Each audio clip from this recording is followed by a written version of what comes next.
Hey, this is Terry, the creator and host of this podcast. If you find the content here valuable, would you please do us a favor and go to Spotify, Apple, or any place else you get this podcast and subscribe to it and review us? It takes like a minute and it'll really help other people with depression find us and realize that they're not alone either.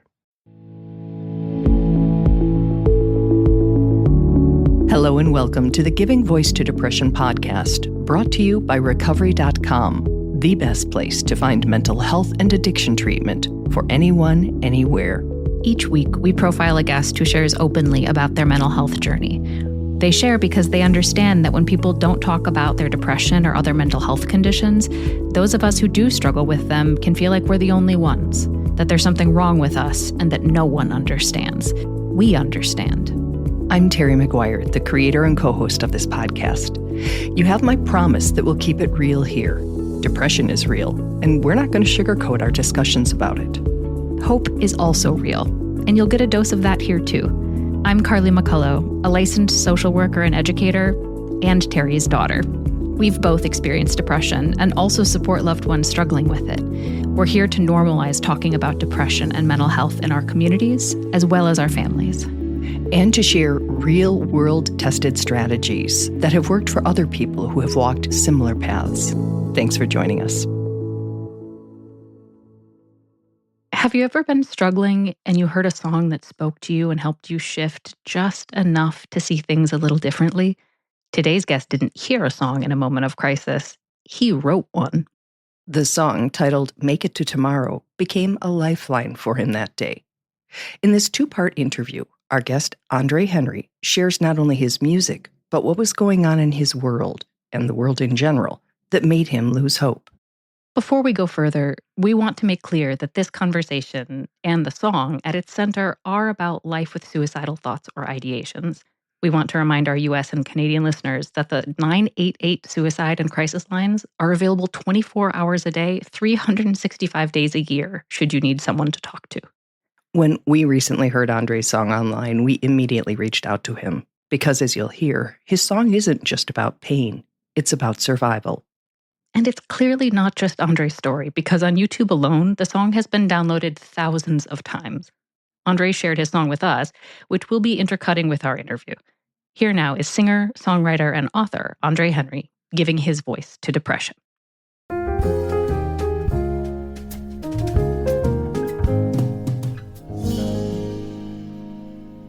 Andre describes himself as the son of immigrants from Jamaica.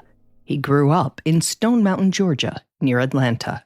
And, I've been making music my whole life, been able to work with some Motown songwriters who were my mentors and some current hit makers as well, and to play on some important stages in the world. And yeah, I love making music about really resilience, I want to help people feel, especially coming from my own story. So yeah, that's me. Let's get into the part of your story that relates to mental health. Tell me how depression has impacted your life. Well, since I was young, I've always had melancholy, if that makes sense. When I was about 8 years old, my mom actually took me to a child psychologist because she was concerned about me. Because my whole life, I've always been a big feeler, and especially those big feelings around sadness and grief and all that kind of stuff. When I was in school, sometimes I would just sit at my desk and just cry for no reason, nothing was going on that I could identify anyway. It wasn't until Andre's late 20s that he was formally diagnosed with borderline clinical depression. There have been seasons where it's been paralyzing, where it's I'm just going to sink down in the shower and just let the water run. Who cares? That kind of thing. But music has been so helpful for me in not just in improving my mood, but helping me to process what I'm feeling, and helping me to connect with others who understand the experience that I've had. There's so many things in that answer that I want to unpack. First of all, going back to you being little Andre, sitting in school when you were just a little kid and melancholy. And I think about you saying nothing was wrong, but what's going on inside? Well, it's funny is the thought that went through my head when I said nothing was going on is so much is going on when we're kids that we don't know how to articulate, and maybe we're not even feel empowered to name, right? So Yeah. I think that I could look back and say, like, man, like my big brother was picking on me all the time. My mom and dad got divorced around that time. Like all these things were happening. And also the conversation around mental health. Remember, like, this is what, like 1992, 1993, right? In the Black community, in the immigrant community, like my father said, it's funny, we were talking the other day, and my dad was like, you're not allowed to know that you have depression in Jamaica. And Whoa. that's a very revealing statement about the world that he grew up in, right? And the generation that he grew up in. And so when I said that nothing was going on, as soon as I said it, a thought went through my head and was like, no, actually, but like, I want to go back now after this and journal a bit and think about like, what was going on?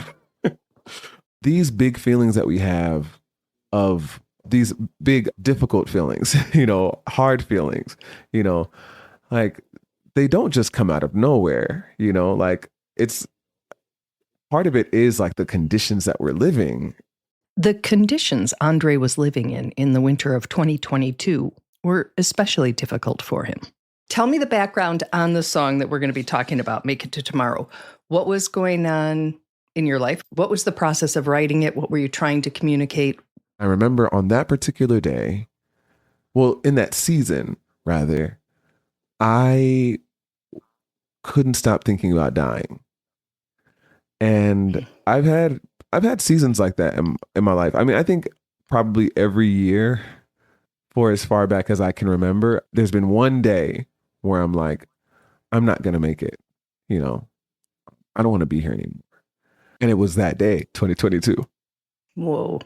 And I remember like literally just like feeling so distressed and feeling, all the feelings that we have when we feel that way, right? Like the world would be better off without me. I open my phone, I make like this video because I wasn't planning on doing this. And I just like start talking to try to like say, apologize to the people I'm going to leave behind. And I'm pacing around my apartment. And finally, I just go sit down at the piano.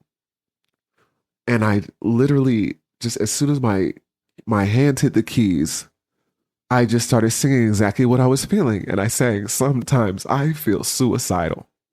And the rest of that first verse just flowed out of my mouth. And I start just pacing around the apartment and singing what I feel.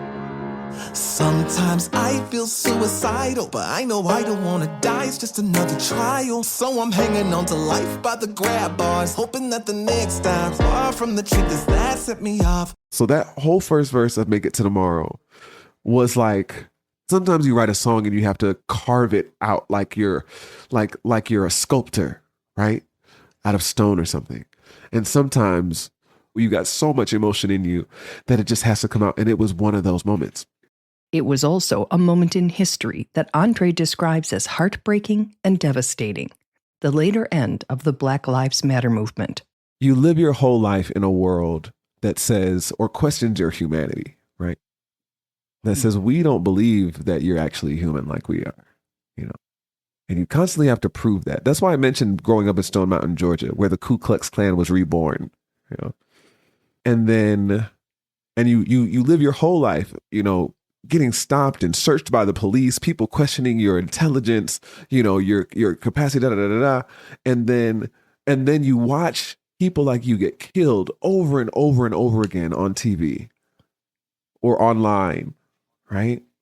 And then you find this hope and you go, okay, wait, we can create change. And then this whole moment happens and you start looking around and you go, wait, can we though?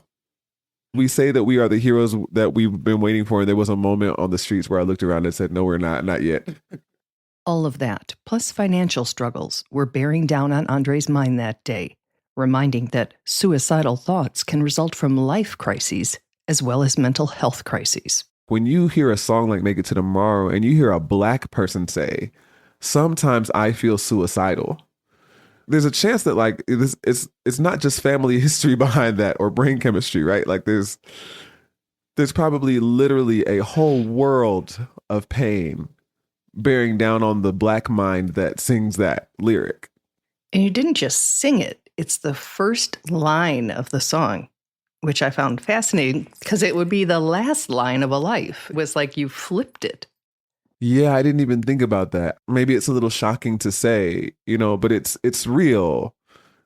It's authentic. And as I'm saying that, there's a part of me that is thinking of some of the conversations we have around suicide or that we don't have around suicide. And I don't want to, I don't want every song to start that way, but I think that maybe there's some symbolism in that, that we need to like open up, really. We need to open up this conversation and talk about it, because I do really believe there's something happening in the way that the world is arranged, the structure of the society that we live in, that bears down on us in a way that does make us feel depressed and make some of us say, I don't want to be here anymore. So right after, sometimes I feel suicidal, the next line is, but I know I don't want to die. And I don't think a lot of people who have not had ideations would understand that those two things exist at the same time. And we always hear someone didn't want to die, they wanted the pain to end. So tell me why you wrote those two lines back to back.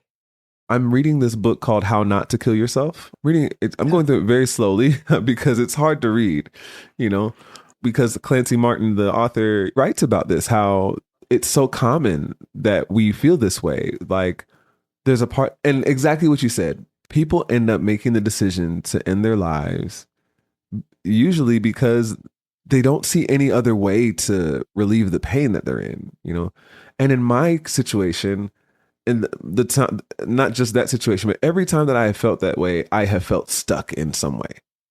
I have felt like I'm stuck and tomorrow is just going to be pain. And the next day is just going to be pain. And the next day is just going to be pain.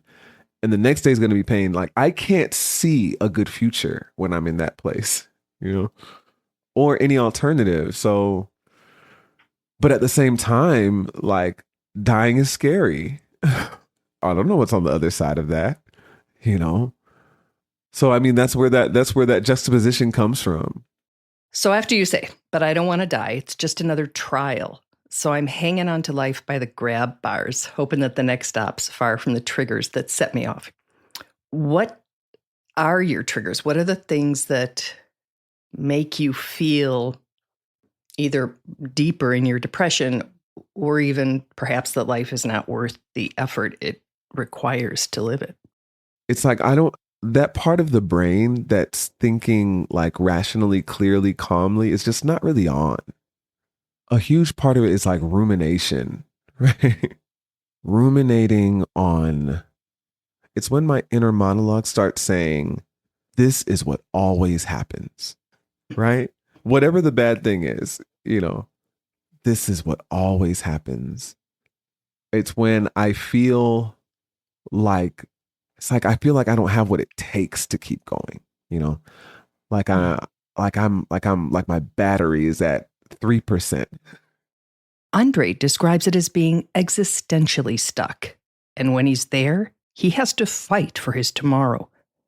That means pulling out all the tools in his safety plan and mental health management toolkit. I gotta make it to tomorrow. Oh, I gotta make it to tomorrow. Oh, I gotta make it to tomorrow. Oh, I gotta make it to tomorrow. Listen now, I'm about to go outside, get a little bit of sunlight into my skin. About to take a jog for the endorphins, it's a sure thing. I know this depression won't take me out. About to make a call to my closest friend, get a laugh and hug myself in the mirror for a minute. I'm trying, cause I wanna make it to tomorrow. I gotta make it to tomorrow. Oh, I gotta make it to tomorrow. Oh, I gotta make it to tomorrow. Oh,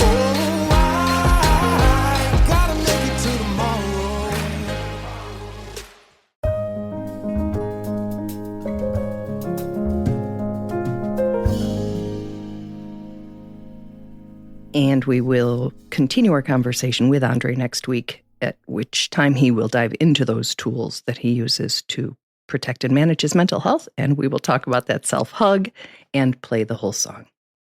Absolutely. And so we just want to thank Andre again for not just sharing his music with us, but the context behind what made him write the song and a little more context into who he is and what makes him the artist and the human, and how those factors also contribute to the unique ways in which his depression shows up.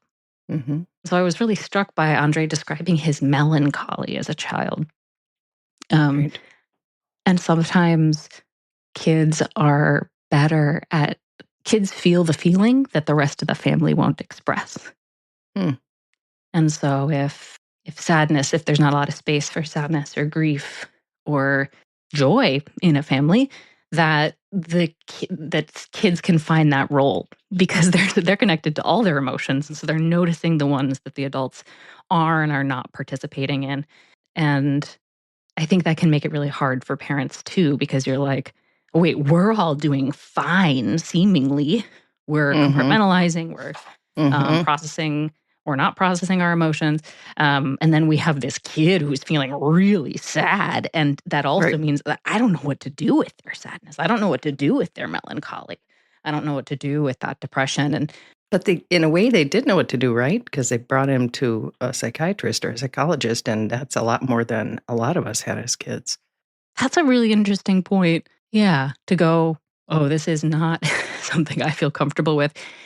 And if you're not used to healthy expressions of emotions, it can also be really easy to pathologize people who are feeling those emotions. You know, there's something wrong with this kid. He's sad, as opposed to sadness is normal. There's nothing wrong with the kid. I don't know. I think there can be a both and there. I think it's really important that we don't pathologize emotions that are really reasonable to feel. Yes. I read an interview that he had done, or maybe he had written it and somebody quoted him, but part of it said, I wonder if many people who often feel depressed or anxious are really just a little more compassionate than average, or they're just paying a little more attention to our world. Many things in this world are stressful, depressing, and anxiety-producing. Very reasonable point to make, because it's not just what's wrong with that kid who has melancholy, what's wrong with that anybody else who just doesn't seem to be functioning at the same level as other adults do. You know, it's like there are a whole lot of reasons somebody might be depressed. And, you know, biopsychosocial, there's a social element to it. In social work, we think about the person in the environment. And it's one of the things that I really appreciate about the framework of social work. And if the environment you are in is depressing, is stressful, where you are fearful about the unknown that feels unpredictable and scary and violent, then your body's actually having a reasonable reaction. Precisely. And what we've done as adults in particular is really normalized and celebrated numbing out to that reality. Agreed. And so I think one of the things that Andre has done is not only thought about how his big feelings track backwards in his family and lineage, but also he is finding ways in the present tense to connect to it, to metabolize it, and to change the narrative about what it is, to reduce the stigma in his music and to normalize his coping strategies. And so we really hope you've enjoyed the pieces of the song that you've heard so far. And we really hope that you tune in next week to hear more about Andre and all of the gifts that he has to offer our listeners.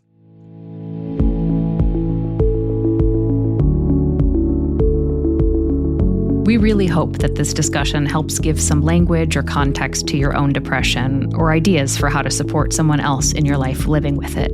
We invite you to check out the hundreds of episodes in our archive and to explore both the Resource Hub and treatment options on recovery.com. Depression is too dark a road to walk alone. We'll be back next week.